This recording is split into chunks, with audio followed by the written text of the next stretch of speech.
Hello,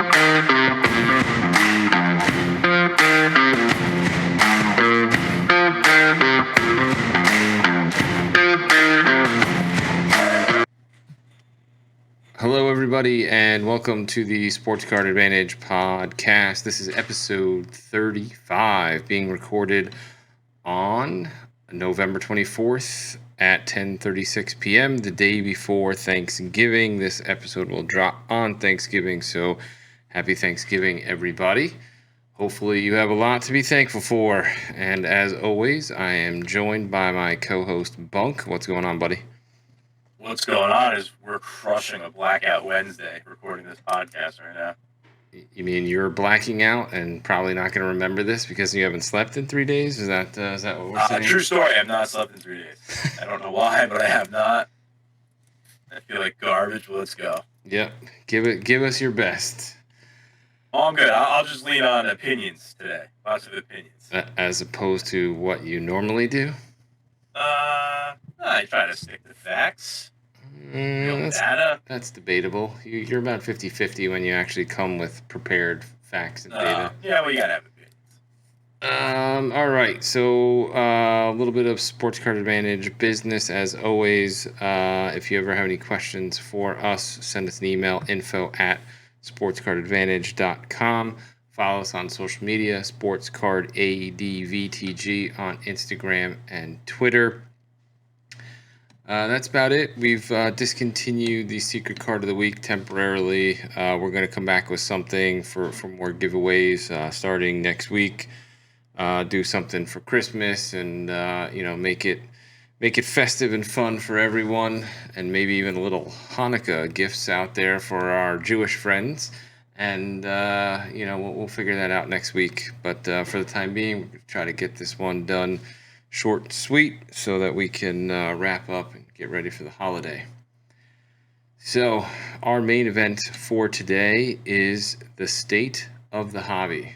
And by state of the hobby, I am talking about the hobby is quickly on a downward trend across the board. There are pockets and players here and there, guys like Jonathan Taylor, have massive games and their stuff spikes. But for the most part, if you look at top cards, top sports, modern, vintage, it's all going down. So what are your thoughts as to why? What are your thoughts as to when we may see this slow down? Let's break this down, because this is the first time that we're somewhat in cyclical market conditions. We're getting over the post-COVID, spike. That already happened. Things bounced back a little bit in July and August, September, and now we're starting to see a downward slope as we go into the holiday. So what are your thoughts here? Are you doom and glooming everybody? Nope, I'm just being realistic is what I'm doing. No, it's true. We've been looking at so much stuff. Prices are crazy down. They're crazy down on football and basketball.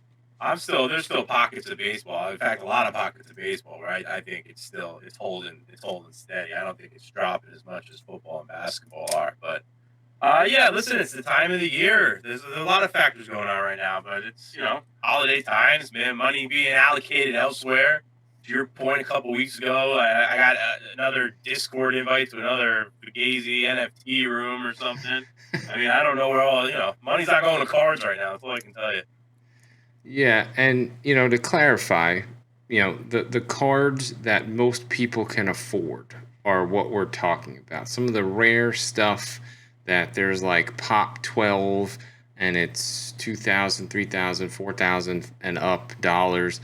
Some of those things are making new highs, and that's all because of rarity. There's always going to be people that have money, and there's always going to be people that are buying. But, the stuff that has regular sales, the stuff that's affordable, that is the stuff that we are talking about, and that's the stuff that is trending down. Because you can... Yeah. I mean, I get the emails every day from Card Ladder. It's like, so-and-so makes a new high, and it's like the card was like $18,000. Yeah, of course. But, the stuff that's selling for a few $100s to even like... $1,000 to $1,500. That's the stuff that I'm talking about. Yeah, it's the same thing with the PWCC auctions. We get those emails every day saying record high, and it's an $18,000 card, right? But as we pointed out, some of the lower end stuff is going well below comp. Yeah, and as Bunk said, I think there's the factors are Black Friday coming up. People looking to put cards into cash so that they can do Christmas shopping, Hanukkah shopping, all the things that they're doing. Black Friday, Cyber Monday, Christmas gifts, so, and then also right now, I mean, still NFT crypto market is crushing. So there's a lot of money being spent into that. So that's all leading to things being down. And I also think there's a lot less hype this year around new product, especially for football, than there was last year. Last year, there was multiple big football products that were released by now.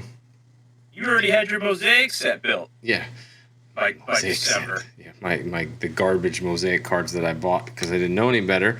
But yeah, I mean, December 22nd, that's coming out. Yeah, Mosaic's not coming out for another month. 4 months late. Last year was like December, early January, where Prism Football came out. Right now, there's no release date for that. So some of the major flagship football products, I don't think there's any sort of indication of national treasures for football. So a lot of these the big products that people are looking for with the big autos and the big RPAs, none of that is in sight right now. So my other question for you is, do people's excitement about the rookies, am I getting hyped about getting Justin Fields, Zach Wilson, who else am I forgetting? I know that Mac Jones is a separate. Everybody's hyped on Mac Jones because the Pats are going to make the playoffs, and yes, people are going to get hyped about him. But Fields, Wilson, who's the other guy that I'm forgetting? Trey Lance. Thank you. Are you getting excited about getting those autos right now after you've gone through most of the season when these products will be out and they sucked? Well, yeah, and to your point, we already would have had all these products out already where the hype was still real. It was still young. You were still hoping for the big game or when these guys get in. But now we've seen a nice share of their abilities here so far in year number one, and none of the products have come out yet. So I don't know that the hype is growing. Yeah, that's the thing. Like last year when you had your Herbert to Burrow hype, products were out. Autographs were dropping. People were getting excited because either guys hadn't played yet or they were playing well. Like Herbert started slow, played well. Burrow played well, then got hurt. But by the time he was hurt, people had already seen a little bit of him, and there was already products out.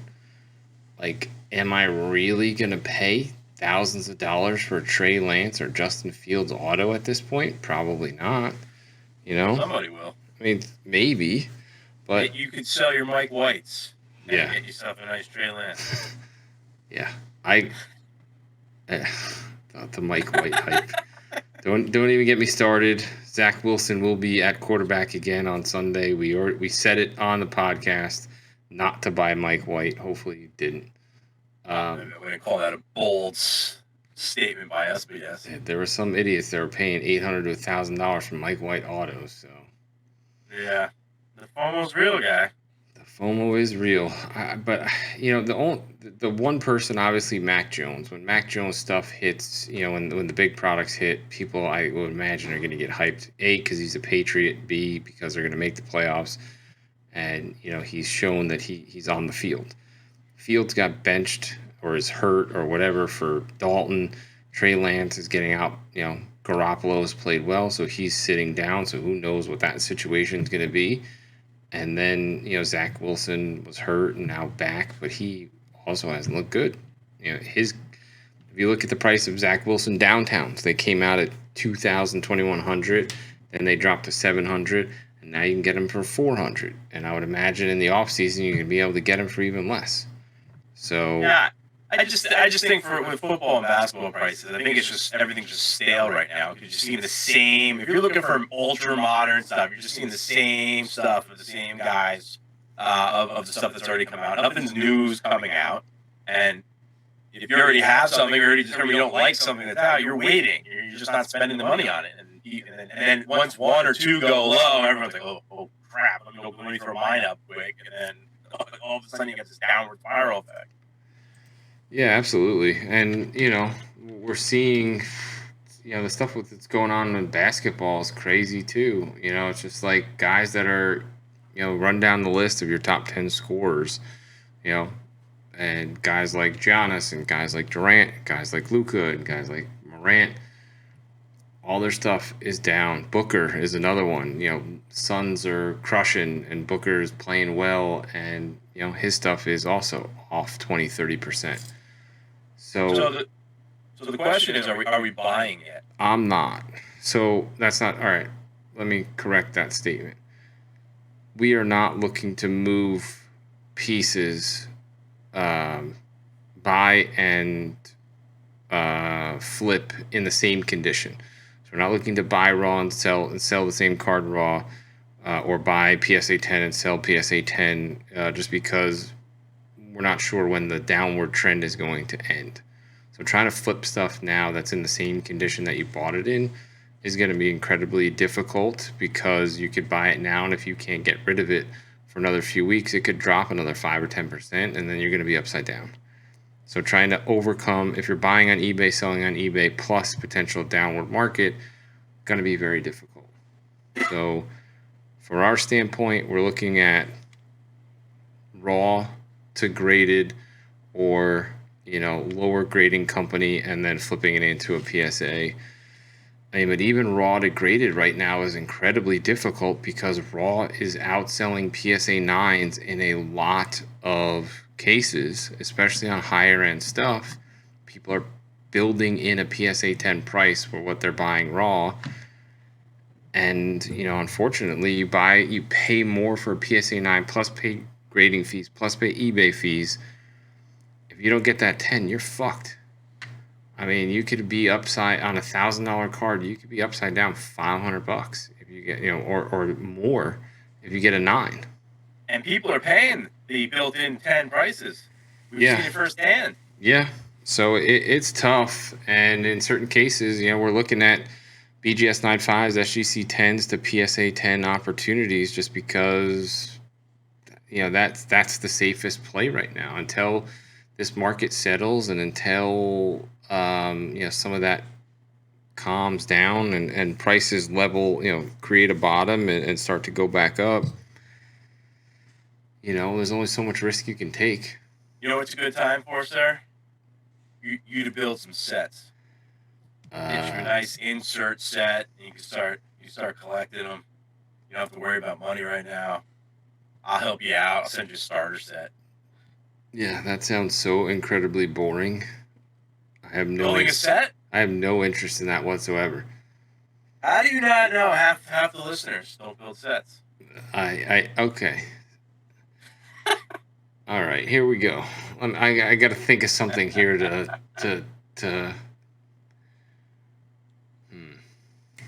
All right. Well, I'm trying to preach patience here. There are plenty of other aspects in the hobby that you can get yourself involved in. I understand, but actually buying and selling. I want to see if we can.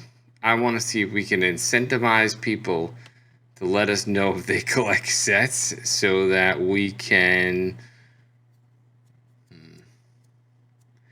If you send us an email, info@sportscardadvantage.com, what set you collect, and some sort of proof that you're collecting that set, we will enter those people in some kind of drawing, and we'll do a giveaway.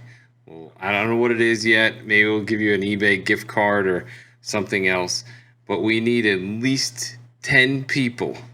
10. That's it. That's far less than half of our audience. I need at least 10 people to send us an email that say you collect a set, what set it is, and some sort of photographic proof that you collect that set. And then we will do a giveaway for the entire podcast. But if we don't get at least 10 people, then we're not talking about sets until 2022. Yeah, see, that's what we got to do. We got to be promoting collecting. We got to be promoting. You know what I really want to do? I want to set up like trade nights. sure. I know some people do that on Like virtual trade nights? Yeah, virtual trade night somehow. The only thing that concerns me about that is how do you make a fair exchange? So it's like if you and I, because we could easily set up like a virtual room where people can get in and show off what they got and all that stuff. But if you and I are going to make a trade, how does it work so that I don't get screwed? I send you my card and you never send me yours. Yeah, I don't know. Well, that is an interesting thing that maybe we want to figure out. But anyway, we got off track here. Yeah, I mean, I like throwing you curveballs. I think there's opportunities. There's other products and stuff that are still doing okay. Some of the other stuff, and I'm sure there's going to be niches where some of the money's going to go. F1, UFC, soccer, but even that kind of stuff, is down.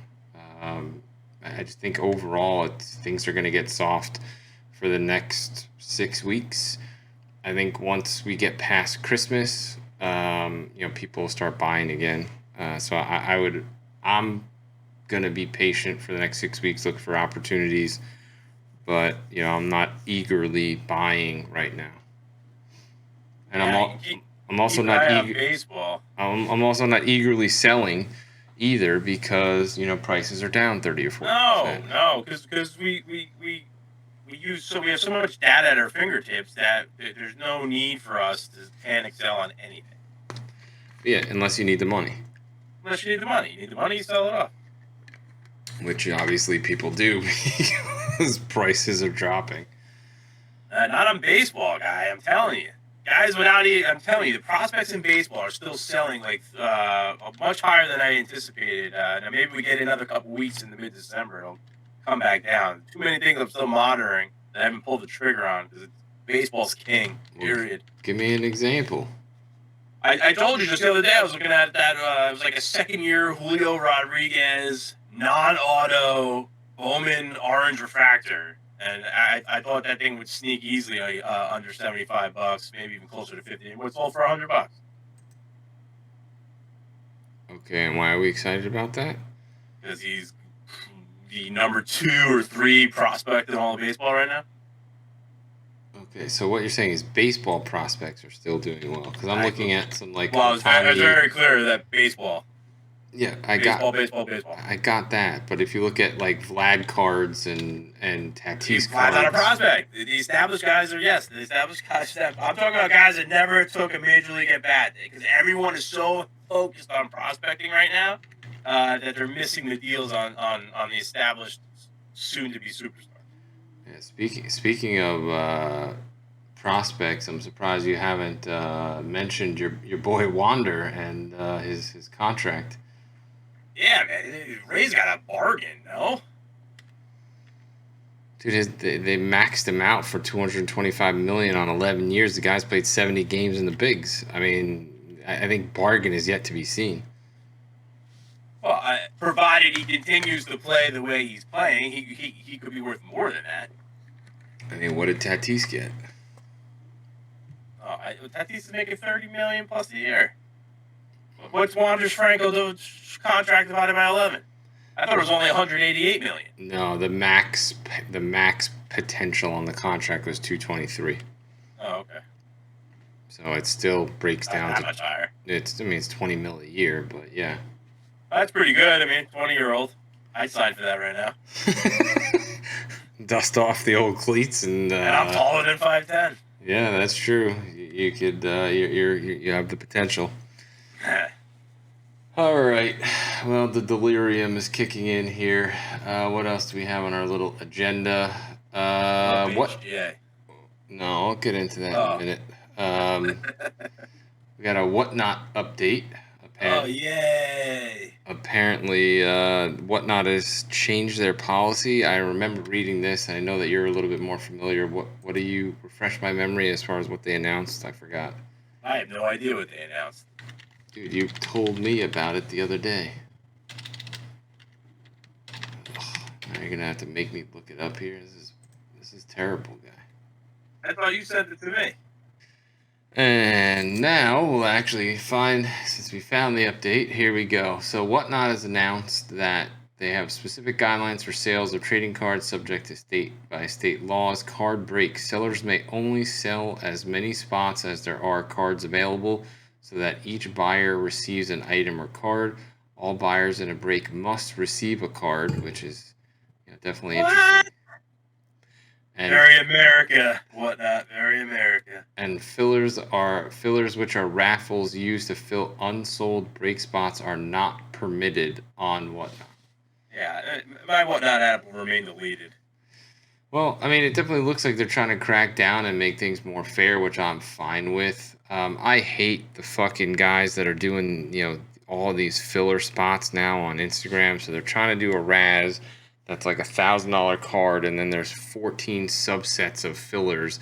There's the nano fill and the fucking mini fill and all these other things, and it's just like, dude, if you're gonna put $1,000 card up, then pay the $100 spots to get in, or make it 20 spots to get in and make it $50, so that's more affordable. But the rest of this shit is just all bullshit, and that all People buyers buy them. They fill the fillers. Yeah, I know that, but it doesn't mean that That's where all the money's going. Yeah, of course. And then the fact that all buyers in a break must receive a card, I would imagine that's addressed at the serial number breaks.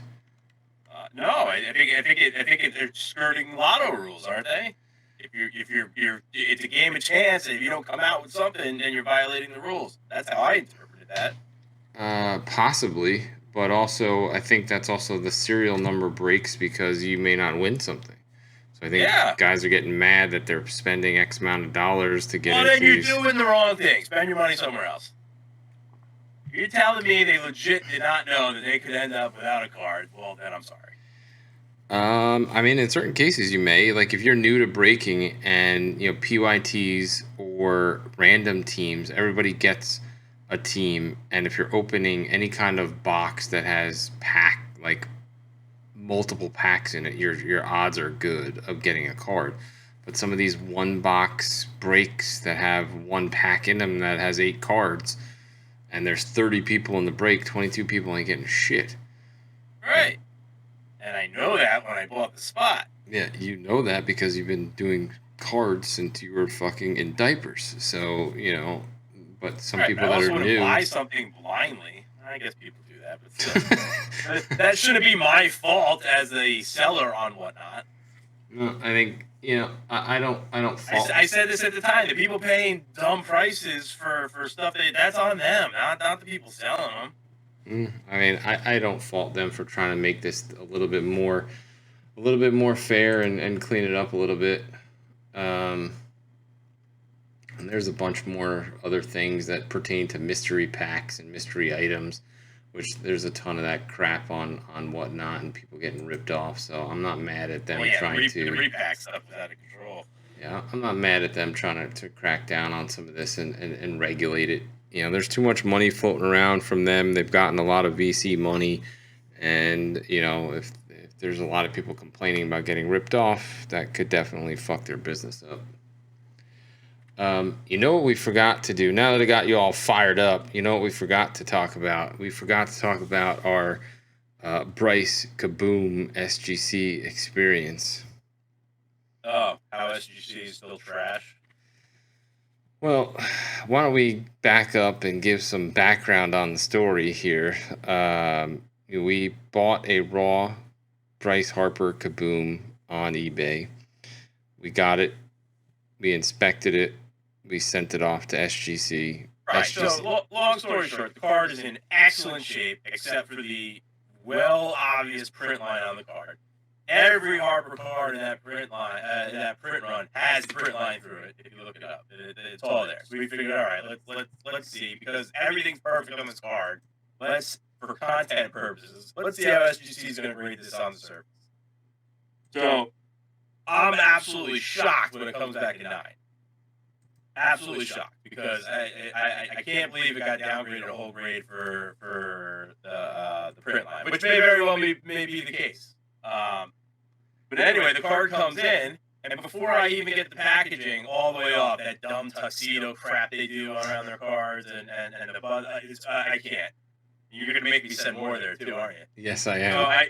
I get the bubble mailer off. Before I even get the bubble mailer off, and they show you it's the back of the card. You're supposed to take off the stupid tux thing. Oh, there's the front of my card. I can see clear as day on an orange corner that it is white. This corner's like mangled, and then I immediately get out the loop. I haven't even finished taking this thing out, and I'm looking under magnification. I'm like, this thing's creased. It's got a creased corner and white. There's no way I sent the card in creased and white. We would have never sent it in. The card was perfect. And we actually have pictures on eBay that the card is perfect. I have video of me reviewing the card that the card is perfect, and the card's in the case trashed. So what are we gonna? SGC is garbage. How many cards now have I had in my possession from SGC that are damaged inside? They're either damaged because they do a poor job sticking it in, and it really got a 9, or they dropped it on its corner. And, we'll just assign this one a 9. Yeah, and I mean, anecdotally, we've been talking about how we've noticed that there are cards inside of SGC slabs that are SGC 10s that are visibly damaged. And anecdotally, I mentioned our story. I chat with Ryan from GemRate, and he actually said to me that he's had to send cards back to SGC because they used the wrong size slab for the card, and the card was literally moving around and bouncing around in the slab. So he's had to send stuff back. I mean, that scares the crap out of me.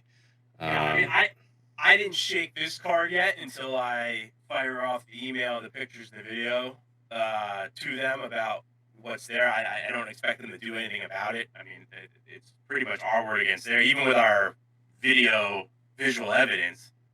But yeah, I mean, I'll be curious to shake it too to see if it actually got damaged in transit because it's actually moving around the case. But it's literally the corner. There's a cutout in the case. I don't know what it would have hit. It's not like it's an edge getting moved around or something. It wouldn't have hit anything. Unless what I believe is it was damaged before it was placed in the case. Yeah. That happens. I'm sure these guys drop cards all the time. I drop cards. It happens. It sucks, but it happens. You drop cards and you ding. You try not to, but it happens. And then you never hear any story. Like, is PSA going to call me one day? Like, sorry, man. We dropped your update. Trout. We're really sorry. Here's what we're going to do about it. No, that'll never happen. I mean, you got to figure that, they got to make it right. Hopefully. And if we send them an email and they say, sorry, we can't, there's nothing we could do about it, then we'll take the opportunity and we're going to, post something on Instagram and Twitter and, call them out for it. I literally have the video. We recorded a video of us reviewing the card before we sent it in for grading. So, we have the photos from eBay, the video. I'll post all of it, and it's like, if they don't want to do anything about it, then that's, and it's not even that expensive of a card. It's not like it's a $15,000 card. We bought the damn thing for $150. Make it right. So because I'm a nerd, I just want to know: did it get a 9 for the print line, or did it get a 9 because they dropped it and graded it after the fact? Yeah, that's what I really want to know. I'm losing sleep at night because I need to know: was that card actually a 9 in perfect condition, and the print line brought it down a whole grade? Because that may be. They may say, okay, 10, 10, 10, and an 8. Or, 10, 10, 9, and an 8. I mean, they gave the 8 a surface for the print line. I don't know. But there's nothing wrong with that card. The corner was an 8, the 9 for the surface for the print line, and 2 10s for the rest. And 2 10s. Yeah, there you go. 9. Well, at some point, I think you're going to reach out to SGC, hopefully in the next few days. I got to do it soon, because pretty soon they're going to be like, well, you've been sitting on this card. Sorry, I couldn't get your tuxedo off in time. Well, we had it in the case, so it shouldn't be any additionally damaged. It's sitting in the case. But anyway, yes, so we will keep everybody updated on that, but definitely our opinion of SGC isn't getting any better. There's a ton of SGC now I'm rooting for PSA prices to go down, so they disappear, to see if your theory proves true, that a lot of these companies are just going to disappear. I mean, the thing is, there's a ton of SGC fanboys out there, and the problem is, though, they haven't sent anything into PSA. They waited they've been waiting forever to get their PSA stuff back, and now they're just angry at PSA, but you know, we'll see. SGC isn't winning us over in any fashion right No, now. listen, it's performance based, and they're not performing. It's not just I mean, this is factual opinion. We're not just trashing them to trash them. Yeah. I have too much evidence we've talked about and have had in my hands of just a bad job by them. Yeah, absolutely. And that is the case. Normally we do peanut gallery at the end, but we're going to drop it in here because it's actually pertinent to the topic we just talked about. Shout out to Dino. Dino sent us a question in Discord. He pulled a Kaboom out of an Absolute box, and the card was damaged. And then he basically said, "What do I do?" Thing was mangled. Yeah, and first off, sorry, Dino, that really sucks that you freaking pull the case hit and it's damaged. So what you can do is Panini has a ticket system for customer support, and you have to basically submit this and pray. So you can submit the card, show them the pictures. They're going to want, don't throw away the box, don't throw away the pack. They're going to want to see the card, they're going to want to see the box, they're going to want to see the pack, so they can prove, that it came out of the pack, and, that you have all that. I think for quality control purposes, they can use serial numbers to determine where in the process of potential breakdown was. But I know Topps requires the actual receipt, the receipt of your purchase. So you buy a hobby box at Target or something, you need the receipt from that purchase in order to help submit a claim. Yeah, and from what we understand, I know that Panini customer service is backed up and it's very, very, very slow to respond, if at all. So, they don't respond, by the way. So you're better off calling. Well, call, write, do whatever you got to do. I mean, a Kaboom card in good shape could definitely fetch you a lot of money. So, but they do have things in place. And if you can't get a hold of anybody, unfortunately, that's just tough luck. Your best bet at that point also is, file a complaint with Better Business Bureau. I know there's a lawsuit going on against Panini right now because of such things. Redemptions and replacements, and there's 43 states or whatever it is now that have all jumped in on this.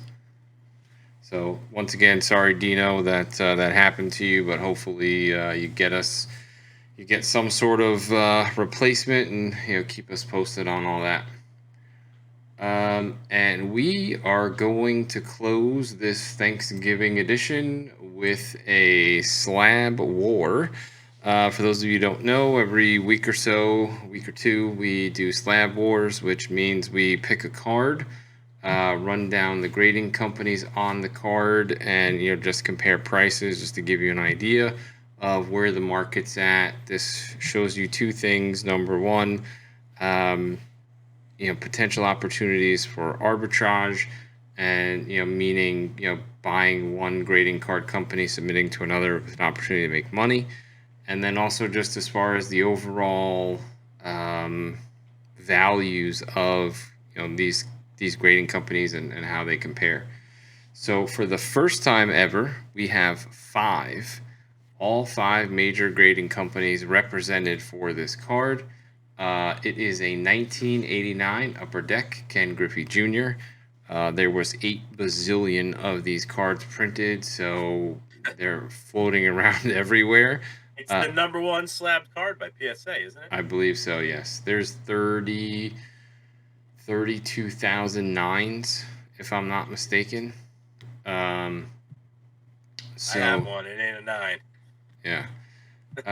So the sales of the card all happened between November 20th and November 24th.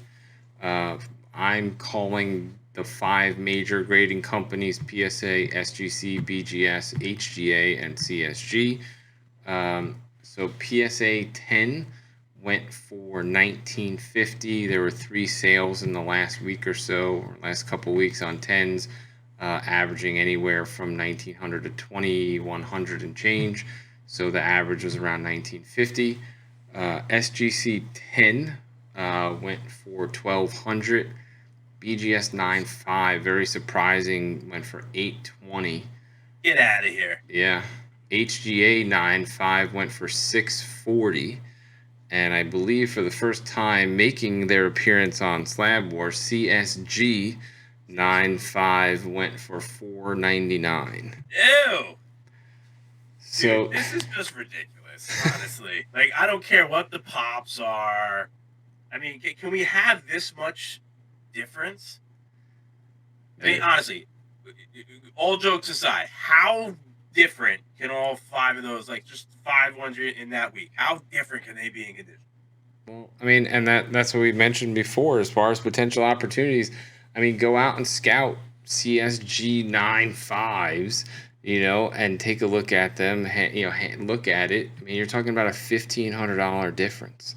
You can't go wrong. A PSA 9's got to be. You make money on a PSA 9 out of a CSG 9.5. No, you won't. PSA 9s on the Griffies are like $200, $250. Is that it? Well, there's 32,000 of them. Oh my god! And that's the thing you got to be really careful about with older cards. A lot of times, older cards, the 10s are very hard to get, but there's a bucket load of 9s. So if you look at like the Kobe 96 cards, for example, the PSA 10s are worth a shit ton of money because there's very few of them, but the 9s, there's a boatload of them and they're worth nothing. So that's a lot of his cards. Yeah. So the 96 tops would be the perfect example of that. They're the PSA 10s pop's very low. PSA 9 pop is through the roof, and the PSA 9s on those Kobe's are not worth very much. So, definitely a good indication that, once again, SGC's in a situation where it's 50 to 60% of PSA. BGS definitely surprising, especially its BGS 9.5. It's baseball. Yeah, it's an iconic card. I would have, for those reasons alone, I would have expected to be better. Yeah. And then your HGA 9.5. HGA 9.5, similar situation. HGA notoriously difficult with grading, and but that's the same situation. You can find, if you can find a quad HGA 9.5, it may be worth the risk of trying to buy it, crack it, and submit it to PSA. The thing that you have to try to keep in mind though is if you get a 9, you're going to be well upside down. Right. So that is the only thing you got to be careful about with these types of cards. Usually we like to try to find where the 9 is going to be somewhat close to what we paid for it, so that if we do wind up getting the 9, then the only thing we're really upside down on is the grading fees. And in the last 4 to 6 weeks, that is few and far between, those opportunities. Yeah, it's been really tough. At this point we're rolling dice and really trying to figure out stuff that at least if we get a 9, we're only going to lose the grading fees. Because we have not been able to, 2-3 months ago, tons of opportunities, and that may be something you try to look for is finding decent condition raw cards that you may be able to get a deal on in person or at shows and selling them on eBay. But, for example, we saw 2017 Optic Hollow Mahomes cards. The Mahomes market overall is getting absolutely slammed, but these cards are in fantastic shape, and they went for like $1,500 raw. I mean, you get a PSA 9 Optic Hollow, it's going for less than $1,500. So, I'm going to look for a CSG 9.5 when we get off here. We're gonna crack that bad boy. It's definitely a possible possible opportunity. I mean, that's atrocious. $499 to $1,950. Yeah, and if you look at the card, that card's in great shape. I looked at that before writing it all down, and the card's in fantastic shape. Well, it was well centered. Corners are good. Surface was nice, bright white. And still, to be fair, it's tough on digital to see a white cornered card. Yeah, of course, but at the same time, it's still really old. CSG supposedly is a credible company, so you got to figure. Hopefully somebody I didn't cough on purpose. Did their job. Yeah, I did it. That wasn't the bullshit cough. No, I'm sure they're good. I just think the slabs are ugly. Yeah, I mean, some people like the quality of the glass or plastic or whatever it is. I know that's a big thing that people are, psyched about with CSG, and I still think that CSG somehow gets involved with the whole Fanatics play and Ruben, and they get They got somebody the in best there. shot, right? Yeah, they'll get somebody in there that'll redesign the slabs, give them a more modern look, and get them in the game. I mean, Luber mentioned Josh Luber, since you don't know who he is. And for those of you who don't know who Josh Luber is, because Bunk didn't know who Josh Luber was or is, he is the guy who used to be the CEO of StockX and is now taking over as the chief vision officer for the new Fanatics trading card company. And if you haven't listened to the interview that he did on Sports Card Nonsense, it is a fantastic interview. He gives a ton of insight of where he sees the hobby going, and what the future next 5 to 10 years is going to look like. Unfortunately, the first 10 minutes of the interview is a bullshit discussion about non-sports cards and Kim Kardashian. But once you get past that, I promise you, it's worth the listen. But anyway, he mentioned in the interview that grading, becoming part of CSG and having an in-house grading company with Fanatics is not their priority. But I have to imagine Ruben is heavily invested in the company that is heavily invested in CSG. I don't think that they just let it sit there and die. So I got to imagine there's going to be changes that are made. Anyway, on that note, you got anything else for the people? Oh, sir. I'm losing my voice, I think. All right, we are going to wrap it up.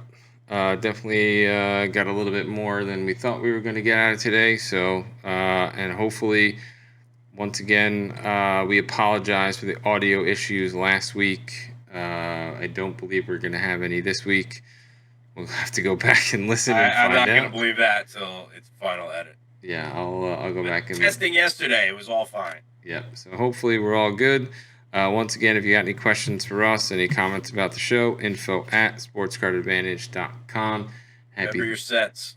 Yeah, remember your sets. Yeah, there's a reminder. Send us your sets. And happy Thanksgiving. What are you collecting? What are you building? Happy Thanksgiving to everybody. Have a safe and happy holiday, and we will see you next week.